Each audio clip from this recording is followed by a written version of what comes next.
आज हे सगळं करत असताना असं 2 ओळीचं नाही काढू शकत की ठीक आहे जे मराठीत त्यांना कुणबी होऊन देऊन टाका. काहीतरी त्याला कायदेशीर स्टेटस पाहिजे, कायद्याची काय प्रक्रिया आहे म्हणजे ते खरंही वाटलं पाहिजे. उगीच कोणीतरी आलं आता तसं असंही म्हणलं जातं की 25-30 हजार रुपये दिले की तुम्हाला कुणबीचं सर्टिफिकेट मिळतं.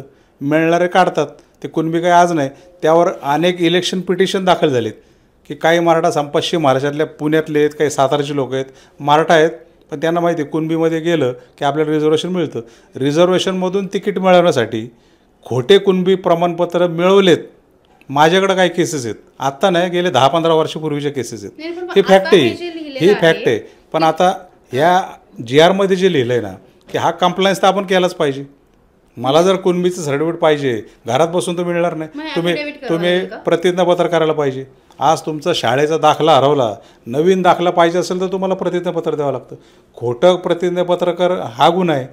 मग त्यामध्ये कुठेतरी जेन्युइन स्वतः द्यायचं असतं की वकिलांचं म्हणजे नोटरी वगैरे. नाही, प्रतिज्ञापत्र म्हणजे त्याने असं द्यायचं प्रतिज्ञापत्र. आता isakal.com आहे देशातील नंबर 1 ची मराठी न्यूज वेबसाईट. प्रत्येक अपडेटसाठी isakal.com ला नक्की भेट द्या. की मी मराठा समाजाचा आहे, मी भूमिहीन आहे, माझ्याकडे कुठली शेती नव्हती. पण 1967 सालापूर्वी आमच्या पंजोबा कोण वंशवळीमध्ये कोणी शेतकरी असेल, पण मी मराठा आहे आणि माझ्या पूर्वजांकडे शेती होती आणि ते कुणबी होते. आणि म्हणून मी हे प्रतिज्ञापत्रावर सत्यकथन करतो की मी देखील मराठा आणि कुणबी आहे, तर मला तसं प्रमाणपत्र मिळावं. हा एक साधा ॲफिडेव्हिटचा फॉर्मॅट असतो.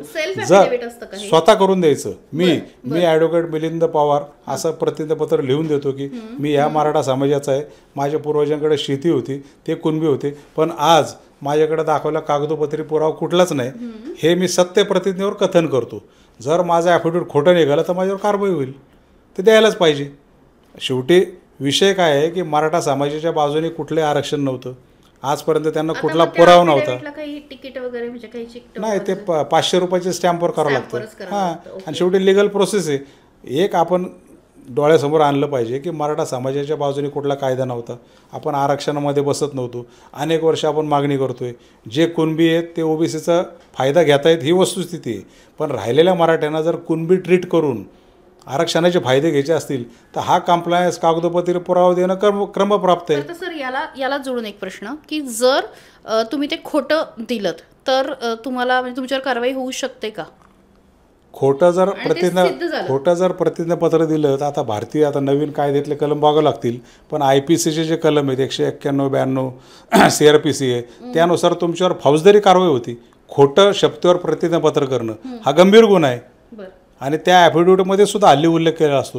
हे प्रतिज्ञापत्र खोटं जर केलं तर कायद्याच्या तरतुदीनुसार मला ही शिक्षा होती याचं मला नॉलेज आहे. त्यामुळं इझिली असं कोणी करत नाही. हा झाला कायदेशीर मार्ग. आता बेकायदेशीर करणारे सगळेच उद्योग करतात, ते काय सांगायची मी गरज नाही.